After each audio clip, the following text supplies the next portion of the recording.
1976 के दौरान दुर्गापुर लॉज में घटी एक सच्ची घटना पर आधारित है। रंजीत सिंह एक काम से जुड़े हुए थे जिसके कारण उन्हें सप्ताह में कम से कम एक बार दुर्गापुर जाना पड़ता था।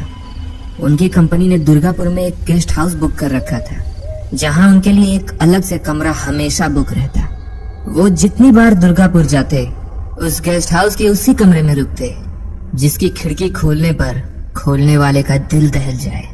उस कमरे की खिड़की खोलते ही सामने का नजारा एक कब्रिस्तान था। हालांकि इस बात से रंजीत सिंह को कोई परेशानी नहीं थी क्योंकि उनका विश्वास भूत प्रेत आत्माओं से ज्यादा अपने ईश्वर पे था और दूसरा अपने आत्मविश्वास पर। इस गेस्ट हाउस में आज तक अनगिनत हादसे थे। यहाँ का मैनेजर यहाँ आने वाले हर गेस्ट को शाम के बाद खिड़की बंद रखने को वार्न करता था। रंजीत सिंह इन वार्निंग्स को हमेशा इग्नोर कर देते थे। उनका ऐसा करने के पीछे का कारण ये था कि उन्होंने कभी इस गेस्ट हाउस में कुछ अजीबोगरीब महसूस ही नहीं किया था, लेकिन कभी कभार रात 3 बजे के दौरान उस खुली खिड़की से सर्द हवाओं के साथ उन्हें ऐसा लगता था कि उन्हें कोई वहां से पुकार रहा हो और वो आवाज धीरे धीरे उनके कान तक पहुंचती थी। इन वजहों से कई बार उनकी नींद खुल जाती और रूम में इधर उधर नजर दौड़ाने पर वहां कोई न रहता। लेकिन एक बार दुर्गापुर के उस गेस्ट हाउस में रंजीत सिंह के साथ कुछ ऐसा हुआ कि वो यहाँ आना तो दूर यहाँ के बारे में सोचना तक छोड़ दिया था। हर बार की तरह एक बार फिर रंजीत सिंह काम के तहत दुर्गापुर के लिए रवाना हुए। इस बार वो अपनी पत्नी मिसेस राधिका को भी साथ लाए। गेस्ट हाउस पहुंचते ही वहाँ के मैनेजर ने उनका बड़े ही खुशी से स्वागत किया। रंजीत सिंह को उनके परिवार के साथ देख मैनेजर ने सजेस्ट किया कि इस बार वो किसी और कमरे में रुके, ना कि उसमें जिसमें से खिड़की से बाहर देखने पे कब्रिस्तान था। पर रंजीत सिंह उस कमरे से फेमिलियर हो चुके थे और उन्होंने मैनेजर को मना करते हुए कहा, अरे भाई मुझे उसी कमरे की चाबी दे दें बस। अंत में हार कर मैनेजर ने उन्हें चाबी तो दे दी पर मिसेस राधिका को वार्न करते हुए कहा, भाभी जी आप किसी तरह शाम के बाद खिड़की मत खुली रखिएगा और हो सके तो किसी भी समय खिड़की के पास खड़े होकर बाल वगैरह न बनाइएगा। वैसे तो ये वार्निंग मैनेजर हर किसी को देता था पर आज उसे एक अजीब सा डर लग रहा था। एक अजीब सी बेचैनी थी उसके अंदर कि मानो कोई अनहोनी होने वाली हो। रूम में चेक इन करने के बाद रंजीत सिंह बाहर टहलने चले गए। रूम में अकेली मिसेस राधिका नहाने चली गई। नहा कर बाहर आने के बाद वो अपने बाल सुखाने खिड़की के पास चली गई। खिड़की खोलते ही मानो उनकी आंखें फटी की फटी रह गईं। वहां हर जगह कब्र ही कब्र और मुर्दे जिन्हें अभी दफनाया जाना बाकी था। वो पूरा इलाका इंक्लूडिंग गेस्ट हाउस एक कब्रिस्तान पर बना था। इतनी सारी नकारात्मकता और जीवन के अंत की दशा देख मिसेस राधिका भयभीत हो उठी। उन्होंने तुरंत खिड़की बंद की और भय से व्याकुल रंजीत सिंह का इंतजार करने लगी। करीब आधे घंटे के बाद रंजीत सिंह वापस आए। मिसेस राधिका ने तुरंत उनसे रूम चेंज करने को कहा क्योंकि कब्रिस्तान का वो भयावह दृश्य देखकर मिसेस राधिका पूरी तरह से विचलित थी। इस बात पर रंजीत सिंह ने हंसते हुए कहा, तुम तो खामखा डर रही हो। कब्र में सोया मुर्दा बाहर नहीं आता। फिक्र मत करो, मैं इस कमरे में हर बार रुकता हूँ और वैसे भी अगर मुर्दा कब्र से बाहर जाग भी गया तो मैं उसे वापस सुला दूंगा।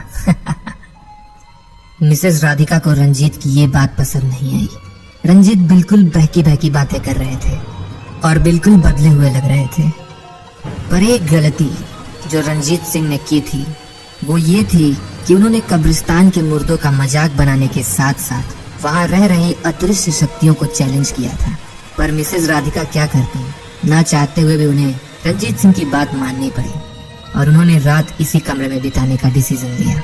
पर एक गलती जो मिस राधिका ने भी की थी वो ये थी कि मैनेजर के मना करने के बावजूद राधिका खिड़की खोलने के साथ साथ वहां खड़ी होकर बाल भी खुला रखी थी। उस रात करीब 2:30 बजे के दौरान मिसेस राधिका की नींद खिड़की के पास से आ रहे आवाज से खुल गई। रंजीत की तरफ देखा तो वो अब भी सो रहे थे। राधिका खिड़की के पास गई। बेशक वो भयभीत थी पर रंजीत के साथ होने के कारण मिसेस राधिका को डर नहीं लग रहा था।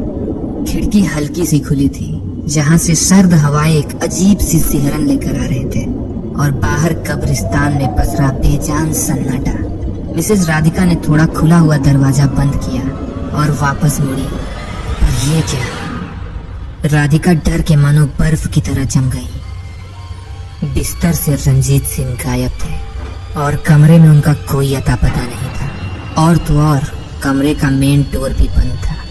पूरे कमरे में एक अजीब सा सन्नाटा छा गया। पर यह सन्नाटा तूफान से पहले ही खामोशी थी। अचानक मिसेज राधिका को महसूस हुआ कि मानो कोई उनका गला पीछे से दबा रहा है। वो चिल्लाना चाहती थी मगर उनके मुंह से आवाज बाहर नहीं निकल रही थी। पर एक और चीज थी जो हैरान करने वाली थी। मिसेज राधिका का गला दबाने वाला व्यक्ति कोई और नहीं बल्कि खुद रंजीत सिंह थे। मिसेज राधिका की आंखों के सामने अंधेरा छा रहा था और वो समझ गई थी कि ये उनके जीवन का अंत है। तभी अचानक दरवाजे के खुलने की आवाज आई और उस आवाज के साथ ही मिसेज राधिका खुद को उस खिड़की के पास खड़ी मिल पाई, जो कि अब पूरी तरह से खुली हुई थी और वैसे ही सर्द हवाएं चल रही थी। होश संभालते हुए जब राधिका ने दरवाजे पे देखा तो वहां रंजीत सिंह खड़े थे। उन्होंने हंसते हुए कहा, अरे राधिका, तुम जाग गई क्या? वो मुझे नींद नहीं आ रही थी और तुम भी सो गई थी तो मैंने सोचा कि थोड़ा बाहर टहल आऊं। क्या मतलब, जब मैं उठी थी तो आप यहाँ सो नहीं रहे थे? अरे नहीं, मैं तो पिछले आधे घंटे से बाहर हूँ। क्यों?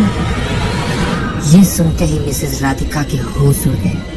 उन्होंने रंजीत से अपने साथ घटी सारी आप बीती बताई। सुबह होने में चंद पल बचे थे। उन्होंने अपना सारा सामान पैक किया और ये गेस्ट हाउस छोड़कर चले गए। आज भी दुर्गापुर में वो गेस्ट हाउस मौजूद है और आए दिन वहां उन अदृश्य शक्तियों द्वारा अनेकों हादसे होते रहते हैं।